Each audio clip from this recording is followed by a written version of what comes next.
Alright, so I've finished sanding up the main fuselage, and now it's time to start working on the wings.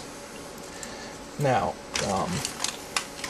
for now, since the engine areas here need to be painted first, I'm not going to attach the wings just yet. But since also this area on the upper underside also needs to be painted the same color, I'm going to do all that first, as well as paint the insides of the nozzle inlets. So now this time, again, a lot of the stuff, sanding and such, we're going to hold off on. One thing to note, however, is areas such as here you need to be very careful with when trimming, just because it's be very easy to screw up. So cases like here, you'll want to trim a little further back and then just come in with an X-Acto knife and clean it up. Again, same thing for the opposite side. Now, one thing fortunately about these wings, and I'll reiterate again, is since they're more or less straight, we're not going to have to do any sort of fancy support stuff to get it to look right. So I'll talk more about that after I get these painted.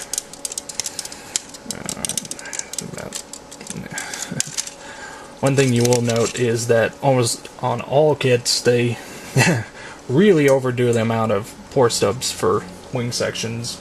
It's just a lot to trim off. Don't ask me why they do it, they just do it. Just one of those things you have to deal with. Now, at this point,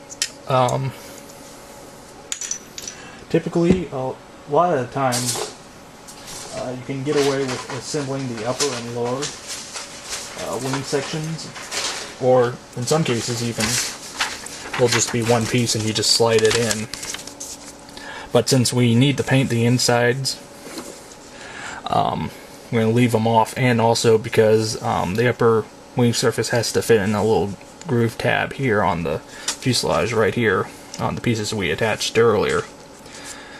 So I'm going to go prime paint up those parts and then we'll attach them. So I've now finished painting the wings, and now we're ready to attach them. Now with aircraft of this era, one thing you have to take a note of is the amount of either dihedral, which is an upward slant to the wings, or anhedral, which is downward. This was done for stability purposes.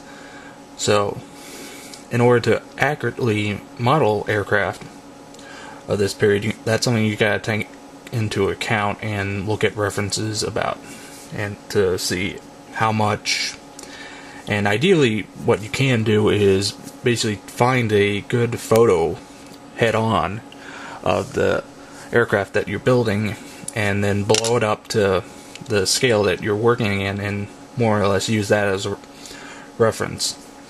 Now, fortunately with this kit, the wings, or this aircraft, we don't have to worry about that, since this is a straight winged aircraft. And what's also nice is that the engineers at Tamiya made attachment really easy. However, you still don't want to skimp. You want to make sure, take your time and attach the wings right, because this is a very important step. So now that finished dry fitting,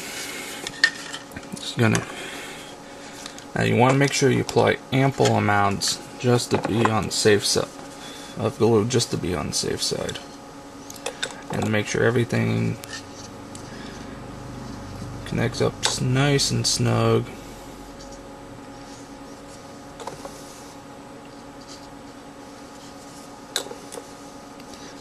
Now you'll notice I am avoiding the parts on the fuselage that we painted earlier. as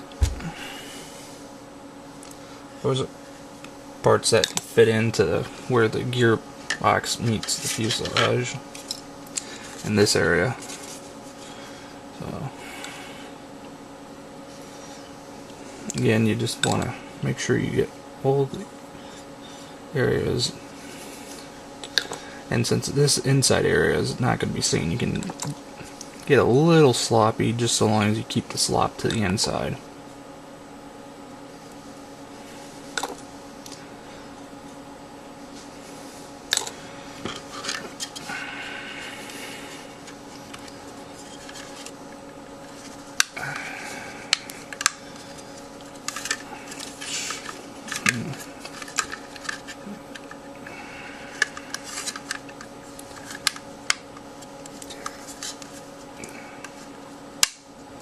Go. Make sure everything's lined up nice and straight, and then using some means of attachment, just get everything nice, snugged, and held down. So I'm gonna finish letting this get all attached, and we're just about out of time, actually. I'll come back in the next video and we'll add on the upper wings.